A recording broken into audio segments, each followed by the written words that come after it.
So, hello and welcome to this webinar, talking all things physical and mental health to do with the COVID-19 pandemic. I'm Stephen Parkinson and I'm the Head of Health and Wellbeing at Team Prevent. And with me today, we've got Emily Pulford, who's a mental health practitioner at Team Prevent, and Carol Deasy, who's a physiotherapist at Team Prevent.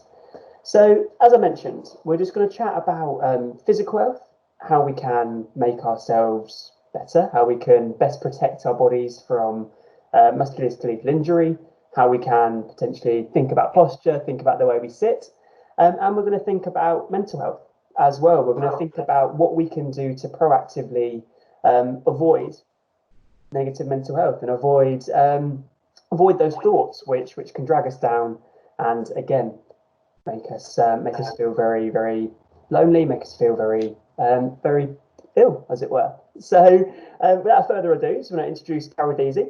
And she's going to tell us a little bit about physical health. So, hello, Carol. Hi, thanks. So obviously at the minute with COVID-19, a lot of people are working from home and things like that. So we're actually seeing quite a lot of more injuries and aches happening for a lot of people. And it's just with the current circumstances, there's a lot of temporary home workers who aren't really used to it. So if we think about the types of aches and pains that we're seeing a lot of backache, a lot of neck ache, elbows, shoulders and wrist problems as well. And a lot of it is to do with computer setups and the fact that we're not work hardened to sit at computers all day. I know normally I don't. Normally I'm up and about doing exercise, then walking around and sitting down and standing up. At the minute I'm working at home all the time and I'm sat down quite a lot, which is definitely challenging. But you need to think about the risks in that. So if you think about your back and the actual pounds of pressure, so when you're lying down, there's 165 pounds of pressure going through your back. When you're standing, it's 220 pounds. When you're sitting, it's 300 to 400 pounds of pressure. And you're doing that for 8 hours a day, potentially longer. So it's not really a big shock that we're getting these kind of injuries and symptoms popping up as we're going along with this extended working from home period. So the number one recommendation that we have is to try and get up and move as much as possible. We do need chairs to sit, which is unfortunate sometimes. However, humans aren't designed to sit in the same position for 8 hours a day, 5 days a week. It's just not something that our bodies were designed to do. Sitting for extended periods can be bad for your posture. It can initiate chronic pain and injury. It can be even worse for staff morale, particularly when we're all separated as well.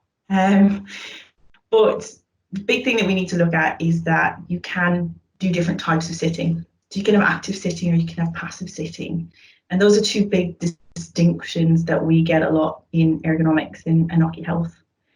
So the big thing is that typical version of passive sitting is probably what I'm actually doing right now, is sitting slightly rotated on the body. It causes a lot of load bearing on my coccyx and my tailbone and on the back of your lower back, right around where your dimples are at the back. And it contributes to a lot of rounding of your spine and your thoracic vertebrae and things like that. The two bottom sections of your spine then end up just being one giant curve. And that's not particularly great. The other thing then that is the leaning over the desk, which is something that I do find myself doing every day. You can't always be perfect. Even us lovely physios that talk about it all day get it wrong. But these kind of things can be helped. So the big thing then is that we need to swap that for active sitting, where we're changing how we sit. We're changing our weight distribution. We're sitting in different movements. So we're sitting forward, we're sitting back, we're side to side. These kind of different things. We're mobile, but with a stable pelvic foundation. So we're constantly changing kind of what we're doing, how we're feeling. Even sometimes on the telephone, I'll stand up and be on the telephone. Sometimes I'll sit down. Sometimes I'll just be walking around in circles. These kind of things can all contribute to a little bit less risk when we are home working for so long. So there's plenty of research and studies out there with statistics that are fantastic and great metrics, but how much does that translate into day-to-day life is a little bit different. So if we look at things like being physically active in a workplace in a postural set with our home working. We need to think about the hazard and the risk management of the type of setup that we have. So at the minute, I have a computer here with the camera on it. I've got another screen over here that I probably spend more time on, keyboard and mouse in front of me, and my lovely chair sat back, but I have space to get up and move around at the same time. These are kind of different bits that we encourage people to do. And you'll see a lot of the time ergonomists and occuhealth physios will say task rotation and micro breaks, which I'm sure from a health and well-being and a mental health perspective is great as well, but more so to stop you from having this monotonous posture all day. You need to be able to get up, move around. It reduces injury. It helps to improve things like reduced cholesterol, reduced heart problems, reduced breathing problems. The metabolic benefits of it are fantastic. And these are all things that are proven, researched, and shown to us in OcuHealth. We recommend them because, like I said, we're not designed to sit all day. We're just not supposed to do it. We have muscles, we have ligaments, we have tendons, we're supposed to use them. We're not just supposed to sit in a fetal position all day and end up being nice and curled all day, which is obviously not great if possible. No, that's really interesting. I've definitely found myself sort of sitting forwards when sitting up when you're talking about the posture, sort of like, oh, better not twist, better not do anything like that. Just fix yourself a little bit. Exactly, I think I'm being judged now. But, well, that's the thing. It doesn't have to be, because like a lot of millennials now grew up doing their schoolwork on computers. I didn't, but like they worked in a deconstructed style, and that's fine for people that are used to it and have no problems. That is absolutely fine to work. Like they literally grew up and took technology in their stride. I can struggle at times with Excel sheets or getting onto Teams meetings, as we've seen this morning. But like the enthusiasm should be encouraged to have a creative and mobile working environment. I've seen different places at work where they have beanbags, casual seating. People sit on chairs and couches to do their work on their laps. And that's okay if that works for that person. It doesn't work for everyone, particularly people like me who didn't grow up doing it like that, to sit at a desk with pen and paper. But you can work reclining on a bed. If that's what works for you and it doesn't cause you any problems, then that is absolutely fine. It doesn't have to be so rigid. You don't have to be picture perfect, as all the diagrams show. It's about what works for you. And even when we go back to work, office designs are going to change and things like that, because it's going to have this deconstructed style and have these different areas for people to work.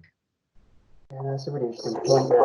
Again, especially I didn't really think of that, about how people are growing up, how people are used to working with technology and things like that. So no, thank you for that. You mentioned about exercise, and again, I don't know about you, but people I've been speaking to seems to be a big split. Like half the people seem to be doing much less activity than they did before, and then the other half seem to be, running every day, doing these 5K challenges, posting it all over social media and things like that.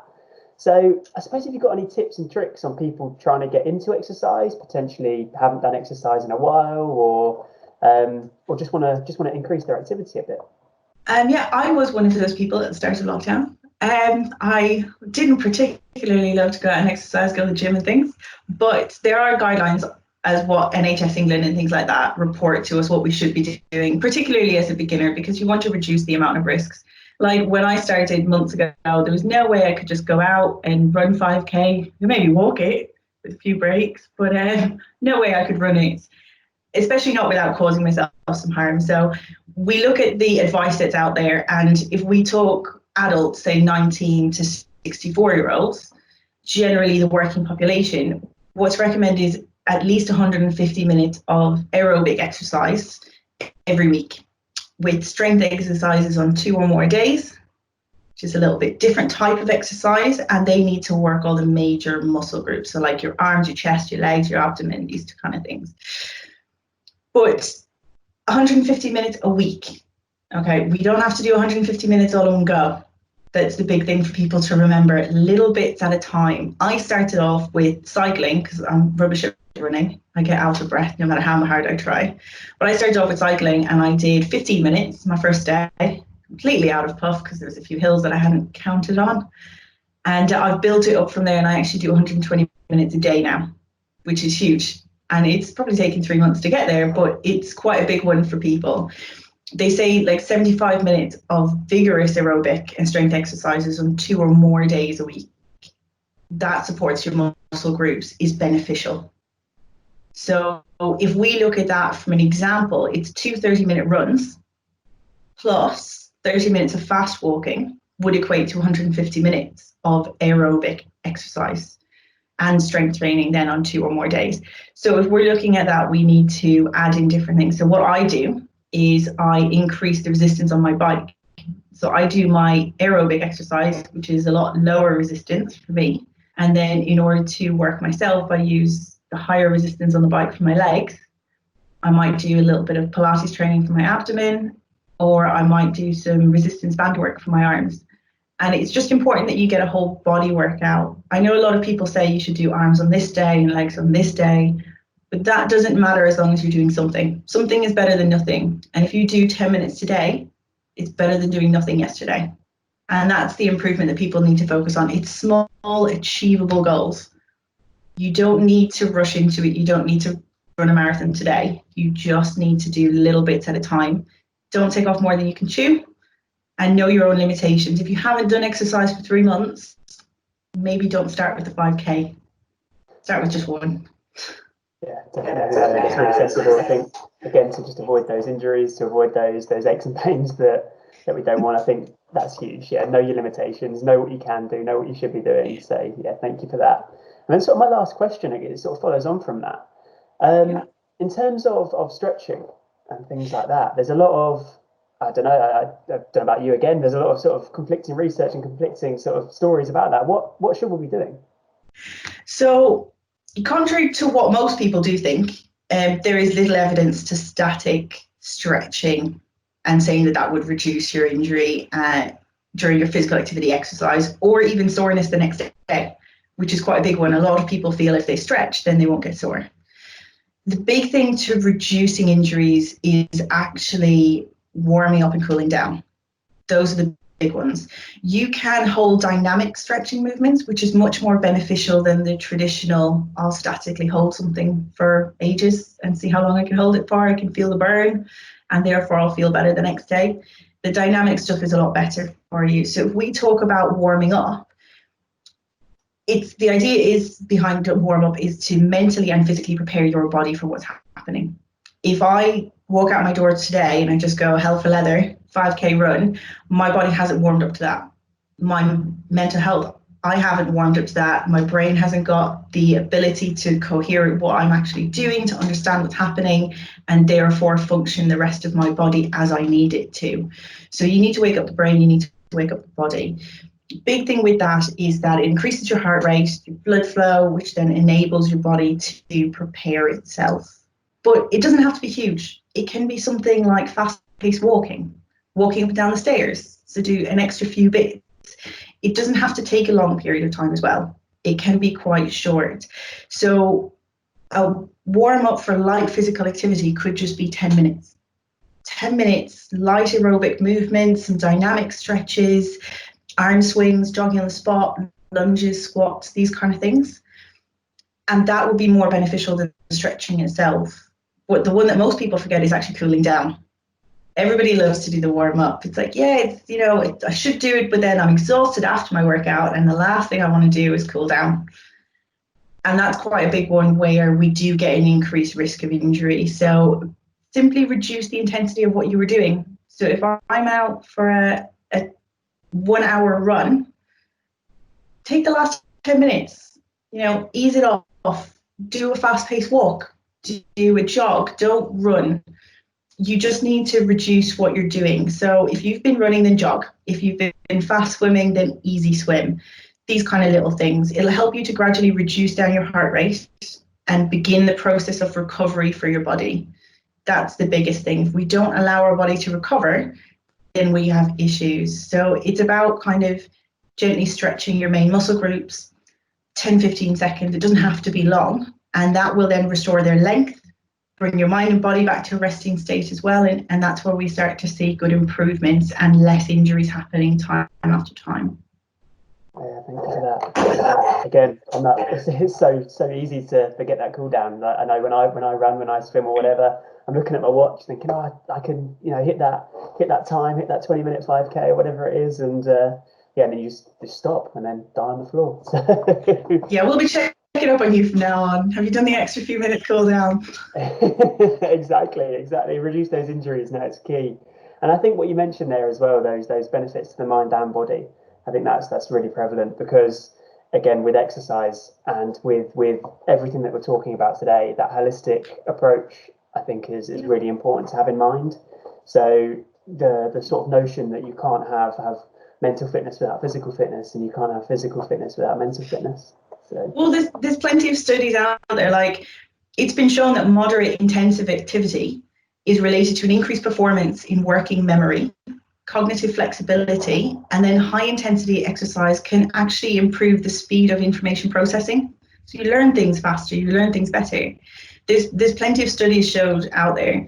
So like there was one study that said 72% of patients not only improved general health, kind of workday exercise and so on, but it improved their time management. Their workload was completed on days when they exercised a lot faster, a lot more efficiently.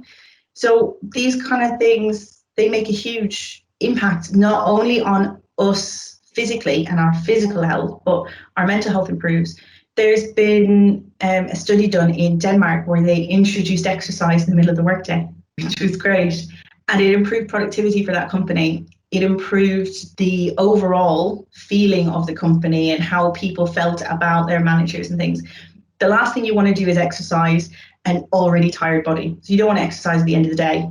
Work lunchtime, have a walking lunch, have a walking meeting. You can incorporate your exercise into your everyday life. People with families, full-time jobs, etc., they always say that it's really difficult, but it's going to benefit your work. It's going to benefit your body. You can fit these things in before work, during work. The last thing you want to do is to exercise a tired body. So you need to be able to build these things in, and choosing something that you like can be beneficial for that, especially if you've got people at work that do it as well. So a few people can go out and have that walking lunch can be quite beneficial.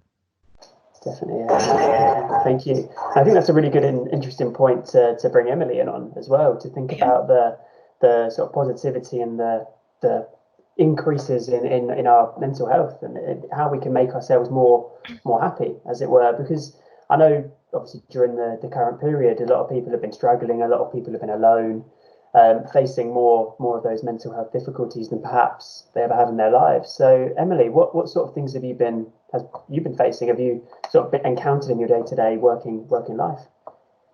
Yeah, so it's been a big increase in lots of different mental health difficulties actually with the COVID pandemic. In particular, kind of anxiety has really sharply risen right from the start of the pandemic, and alongside that is the stress with it. So stress and anxiety and how they're all kind of linked together. Lots of worry about kind of the impact of work, lots of worry about their relationships at home, lots of worry about, am I going to get it? What if somebody I love gets it? What if somebody gets sick? Lots, massive increase in anxiety, and we know that has a massive physical impact on us as well. Alongside that, the isolation aspect of it. So there's, that we're not seeing those people that give us that sense of joy and pleasure. We're not seeing our family. We're not seeing our friends. We're more isolated than normal, especially those that, they kind of thrive off that engagement with other people. I've found particularly been really struggling. People that live on their own, might have elderly parents who can't see them, are more isolated because of the work from home side of things as well. Yeah, so the lots of different kind of mental health difficulties that are coming up. There's ways that we can battle that. there's ways that we can do things to help ourselves, in terms of the loneliness aspect. There's definitely things that we can do there. We might be isolated, yes, but there are things that we can do. It's like with physio, this is what we can make small changes throughout our day. Yes, it's abnormal what we're doing at the moment. We're working from home, it's not the norm, but there are small things that we can do that I didn't even know about. So I've definitely learned something today. But small things that you can do for loneliness. So get as much sunlight as you can. Sunlight is so essential for our well-being. Get that fresh air, open a window, go change your location in your house if you're working from home, fill up your time with as much kind of meaningful activities as you possibly can. And maintain that social connection with other people as well, because that's hugely important. If you're struggling to set the time, maybe put a designated time in during the day. So say maybe 6 o'clock every day, I'm going to call somebody, or I'm going to FaceTime somebody for half an hour, just so I can get that little bit of social interaction. Because we do know that, if we're not speaking to people, our mental health can suffer, unfortunately. But there are kind of lots of things that we can do to help. It's just trying to, I guess, change our perception. Yes, it's a very difficult time. It's kind of what we make from it. So we could either have that approach of, oh well, right, I may as well not do anything. I'm just going to sit in bed all day. I'm not going to do anything. But actually, that's not going to help how we're feeling.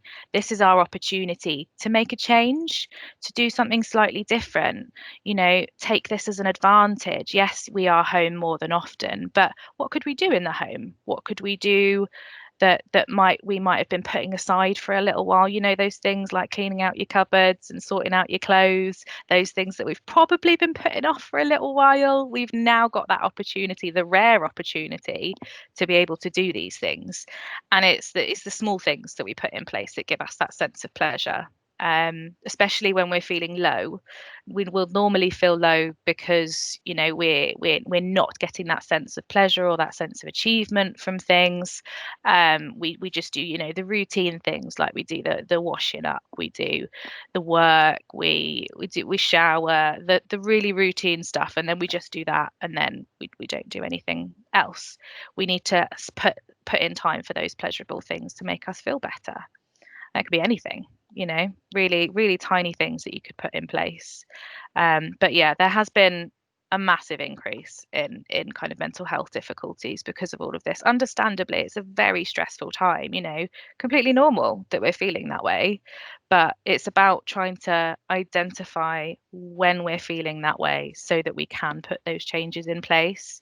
So notice maybe I'm feeling a little bit more lethargic one day. Maybe I've noticed that actually I can't really concentrate as well as I used to. My focus is gone. Can't really concentrate on those work tasks that I used to be able to concentrate really well on. I need more breaks during the day. Just pick up on those symptoms and think, oh, okay, right, let's have a think here. What do I need to do to make myself feel better? It's kind of really practical things that we can be doing. But yeah. Definitely. No, thank you for that. I think that thinking about how to notice it when you are feeling low, when you're feeling dragged down, I think that's a really, really valid point, because a lot of people can find themselves, as you were saying, sort of slipping into those habits, or slipping into just thinking those thoughts are always going to be that way, as it were. Yeah. So no, really valid point, and really, really interesting to hear you talk about loneliness as well, and how to sort of battle that. I want to sort of think about depression, anxiety a little bit more, if that's all right. And obviously lots of people, as you were saying, have been facing sort of increased levels of anxiety and depression. If they're finding those things aren't helping, if they're finding it really difficult to break that cycle, what would you recommend for them? I think it's okay to know that you're not okay, first of all. We're all having difficulty at the moment with this situation, but it's okay not to be 100% perfect. If you've tried everything you possibly can think of, it's okay to reach out for help. There is help out there. There's loads of help out there, actually. It's just kind of knowing where to get that from. But first things first, if you're really struggling, go to your GP. that's the first step. They can, if it's medication that you need, if it's kind of just signposting onto the right areas, like there's different mental health services out there, like IAPT, there's IAPT services that can offer support, and just give you that little bit of a push, because sometimes what can happen, especially with anxiety and low mood, is that motivation just gets completely zapped to do anything. And sometimes we just need that person there just to give us that little bit of a push, or that little bit of a, we need to go more in this direction, keep us on track of what we should be doing. So I think definitely reach out for support as well. There's lots of, if you're not quite ready to go and get kind of formal support for your mental health, there's lots of like websites and things like that. So there's the Mind website that has really great advice. There's the mental health websites everywhere. There's the Samaritans that you can speak to. A lot of people think that, the Samaritans are just there for the really poorly people, the people that really need urgent support, but it's not. They're there for anyone. If you're having a bad day, you need to talk to somebody, there's no one there. These services are there to listen. And sometimes that's just what we need. We need to vent. We need to talk about what's happened. So yeah, I would definitely kind of suggest reaching out for that support. But first step, GP, definitely, because they can kind of signpost you onto the right area of support in your area as well. But yeah, there's also lots of self-help guides online as well. So I work with CBT, which is cognitive behavioral therapy. So it's kind of the link between our thoughts, between our physical symptoms, between our feelings, and between what we do, our behaviors, and learning those practical strategies to help change how we're feeling. Now, although yes, I do that, I guide people, I support people, there are support kind of guides online. So you can literally just type in self-help low mood into Google, and it will come up with a load of things there to help. CBT, anxiety techniques, type that in, there'll be loads of stuff online. So if you are really struggling, you don't feel quite ready yet to go and speak to your GP or other health professionals, there are options there for you. But yeah, it's okay to not be okay, guys. No, that's a really important message, and yeah, thank you for sharing that. And I think again at the moment it's actually really good with the GP, because when you make an appointment, it's often online, over the phone, or in video consultation. So again, a lot of people that I've been speaking to have felt that actually it's a little bit easier to share how you're feeling, or a little bit easier to go into those deep conversations if you're just staring at a screen rather than going somewhere, speaking to somebody. And I have to say that I had a GP appointment last week, and how quick it was. It's just, normally you think when you go to the GP you're going to sit there for half an hour, be delayed and whatever. But I mean, over the phone I was in and out of 5 minutes, so it was perfect. No getting ready, no have to get yourself to the GP, no waiting there when you're there. It's done, isn't it? It's easy. And actually GPs are really understanding. Like they know kind of the difficulties that people are facing at the moment, and they're there to support you no matter what. So yeah. Absolutely. And then one last thing that I wanted to pick up on, and again, I guess you've kind of already answered it in terms of sort of listening and being available. But if you're living with somebody, or if a friend or family is going through a tough time, what would be your sort of top tips to help support somebody? I guess the first step is just listen, be there. I mean, firstly, you've got to look after yourself. I'm not going to lie. If you're not 100%, you can't be there to support someone else. I like to think of the oxygen mask. When you're in a plane, hopefully this has never happened to anybody, but if you're in a plane, the air pressure drops, the gas mask falls down, right? You put it on yourself before you put it on anyone else. That's because if you're not 100%, then you can't be there to support anyone else. It's exactly the same with your mental health. So if you are feeling well enough, and you are feeling kind of, I can support those that are struggling, then reach out to those people. So if you know that there's someone that's struggling, so maybe a friend of yours is particularly anxious, maybe not going out of the house, because we are finding that a little bit at the moment, people kind of staying in the house, avoiding lots of different things that might increase their anxiety, give them a call. Maybe once a day, just to check in, maybe a text, maybe just listen to them and hear their frustrations and hear their anxieties. But and maybe just plant that seed of support, plant that seed. So there is help out there if you need it. But don't take on more than what you can manage. That's the most important thing. What can happen quite easily is if we're not that 100% in terms of ourselves and we go to support someone else, it can really deteriorate how we're feeling, because we might be taking on a lot of their stress and frustration. But if you feel that you can, if a text message is not really, we'll probably do that anyway. So what would be the harm in that? Let's just send a text. Let's give someone a call. Let's do something nice just to know that we're thinking of them. And even just that small little act of kindness can really make a difference for someone that's struggling, especially with the whole loneliness and isolation aspect. Just knowing that there are other people there that they can talk to if they need to is huge. So yeah, definitely. Yeah, no, thank you for that. And I think that's a really important message to sort of hammer home, that sometimes the best thing you can do is just lend an ear. Exactly. Yeah. You don't always need to sort of jump in, and don't always need to help. It's just sort of sitting back and listening. And again, on that point, I always think of I was on a stag do last year, and as stag do's are, we were dressed as Mario Kart characters, and in a German bar. And the stag came up to me and he said, mate, I'm ruining it for everybody. And I thought, well, no, not at all. Like, well, we're here for you. It's all just a bit, jokes and whatever. He said, no. And he sat down and he said how his dad had not been very well. His dad had died sort of a couple of months ago. He'd been anxious since then. And he told me everything that he needed to do. He said, I haven't been seeing my mates, haven't been exercising, haven't been doing eating right, everything there. I said about 3 words in this sort of about 20 minutes as he was just talking at me. And he got up and was like, cheers, mate, that was perfect. Yeah. That was exactly what I needed. Yeah, exactly. Yeah. Just being able to vent that frustration and that kind of what we're feeling, and probably they would have felt exactly the same at some point in their life. So a lot of with mental health difficulties, we think we're alone. We think it's just us. Maybe this is just me feeling this way. Maybe there's something wrong with me. Maybe, I'm just a negative person. I'm never going to get better. But just speaking to someone, likelihood is they've gone through exactly the same thing that you have. And just knowing that there are other people out there that, they've been through exactly the same, they've gotten through it, can really help as well. For sure. And I think, again, something that both Carol and yourself have mentioned is taking breaks. Is the importance of that, of stepping back and just letting yourself, giving yourself that time, as it were. So I think that's a really important thing that again, I want to delve into a little bit more with the breaks and think about how we can have refreshment breaks and how we can use that to our advantage.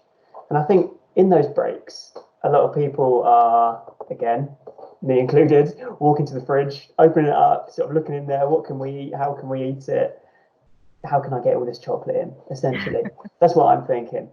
And nutrition has a big impact, again, on how we feel, both physically and mentally. So I think it's really important to have a little think about that and to sort of delve into some of those myths and some of those thoughts.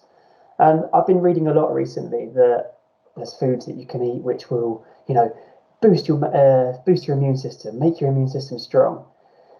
It's a bit of a myth. Okay, so the foods we eat will have an impact on our immune system, and they will help and they will aid our immune system. Boosting it, potentially not. But what we should be doing in those instances is we need to be having a balanced diet. That's the best thing that's going to help us there. Okay, so to best aid our immune system, we need to be getting the vitamins, we need to be getting the minerals, we need to be getting that balance. So how do we go about that? Okay, with a balanced diet, we want to be eating a bit from every food group. Okay, and I'm just going to go through some of the food groups now just to help understand it a little bit more, because some of them get a really bad rap and some of them get off quite lightly. So let's delve into it. So carbohydrate is the first one. Okay, carbs always get cut. Why? Without carbs, we're going to feel awful. Okay, we should be eating a fair amount of carbohydrates, but we should be considering what type of carbohydrate we eat. Generally speaking, things which are high in whole grain, things which are grown in the ground normally, are better for us than things which aren't. So things like brown rice, brown pasta, wholemeal bread, that type of thing, going to be very, very beneficial to us and actually give us the energy that we need to get up and go. So as Carol was saying, if we're going to increase our exercise levels, we need to be thinking about that carbohydrate. And as Emily was saying, to sort of boost us, to give us that want to get up, we need to be eating that too. So I'd say we should be ideally basing our meals around that carbohydrate input. The good thing about that is that actually lots of hard green vegetables also have quite a high carbohydrate content. So things like, again, you're probably going to be thinking, like, screwing your face up, like, oh, why would I want to eat that? But like things like courgettes, really good. Okay, even peas actually have quite a good carbohydrate level. So in eating our fruit and veg, which again, I'm sure we all know that we should be eating ideally around 5 portions a day, we can actually be increasing that carbohydrate content too. So don't neglect your fruit and veg, because that's the nuts and bolts of nutrition. We're going to get lots of our vitamins from there. We're going to get lots of our minerals from them. And try and vary the colours that we eat. That's the big thing, okay? Because they all have different minerals, they all have different vitamins in them. So if we're varying that, then we're going to get a bit of everything that we need. And all of the vitamins and minerals work together as well. So try and vary it, try and keep it that way. And also on that, what is a portion? Again, that's a question we get a lot, is what is a portion? But generally speaking, it's about a handful. Okay, obviously everyone has different size hands, which means that portions are a bit different for everybody. Okay, so yeah, like things like an apple, that would be a portion, but a grape, you need a few more of those. Yeah, so consider it that way, and hopefully we'll stay on track there. Proteins, also very, very good. Proteins aid muscle growth, okay, and muscle repair as well. So if we are exercising more, we need to increase that protein a little bit to help us feel less achy the next day, to help us recover a little bit quicker. So things like meats will have a lot of protein in them, milk, dairy products, nuts as well also have a high protein content. So try and vary it that way. When we're thinking about portion sizes for proteins, if it's white meat, we can eat about a handful, so with our fingers. And if it's red meat, cut your fingers off, you just eat a palmful. Okay, and that's where we should be eating. So we should be eating around 2 grams of protein for every kilogram of body weight. So for me, 80 kilograms, I should be aiming for about 160 grams per day. Okay, and remember that just because it says a pack of chicken breast is 500 grams, that's not 500 grams of protein. That's the total weight. So again, look into the food labels. They've all got them on the front now, which is really easy, and just consider those. And then the last thing we need to be eating, the last thing that we need to think about is fats. Okay, and fats, again, like carbohydrates, get quite a bad rap because we think, oh, well, if we eat fat, we're going to get fat, which isn't necessarily the case. Okay, fats actually aid lots and lots of body processes. So they aid the carrying of nutrients, they aid the sort of absorption of vitamins as well sometimes. And they also provide us with a bit of energy as well. So in the lower intensity exercises that Carol was mentioning, the walking, the sort of maybe slow swimming, things like that, then fat is going to be quite a major energy source. So we need to store that as well. But consider what fats you're eating. Generally, fats that are hard at room temperature are worse for you than fats that are liquid at room temperature. So things like butter is going to cause sort of a build-up of cholesterol, build-up of that fat in our blood vessels, whereas things like olive oil will provide better fats for us, which will aid us a little bit more. So again, think about what we're eating. Try and keep it varied. That's the main thing here. Try not to eat too much of one food group, too much of another, and that's the best way to go with that. Alongside nutrition as well, we should be thinking about what we're drinking, and hydration can have a big impact on how we feel, both mentally and physically. So we should be aiming for around 2 litres per day, a little bit less, but if we say 2 litres a day, it's easier to remember. So again, that's around sort of 8 glasses of liquid per day, and that will hopefully keep us feeling good, feeling more awake, more alive, and actually aid our cognitive function as well. So Carol mentioned before about exercise having a big impact on how we think and how we feel, the hydration has a big impact on that too. So try and keep your hydration levels up. And again, if you don't want to measure the glasses of water, then I'll be a bit vulgar. Think about what colour your wee is. Okay. It has been said that our wee should be nice champagne colour. So yeah, so it's not that pale yellow. Okay. And again, if it is getting darker, then we need to maybe drink a little bit more. If we're keeping it to that pale yellow colour, then we're nicely hydrated. Okay, and that's sort of the top tips on there. But as I started my little bit with refreshment breaks, build those in. Okay, build them in.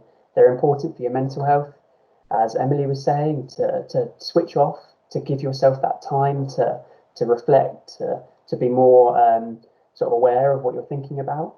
They're important for, as Carol was saying, so that we're not sitting down for 8 hours a day. We're not in the same position for 8 hours a day getting achy. And then from that nutrition point of view as well, and hydration, if we're building in those breaks to remember to drink, to remember to eat when we're hungry, they really, really have a benefit there. But thank you very much for your time, Carol and Emily. It was really, really interesting what you were saying, and I really hope that people can take something from that. Obviously, if you've got any questions, please feel free to email us. The email address is healthandwellbeing@teamprevent.co.uk. Or you can get in touch in all of the normal social media ways. But thank you very much for your time, and stay safe, everybody.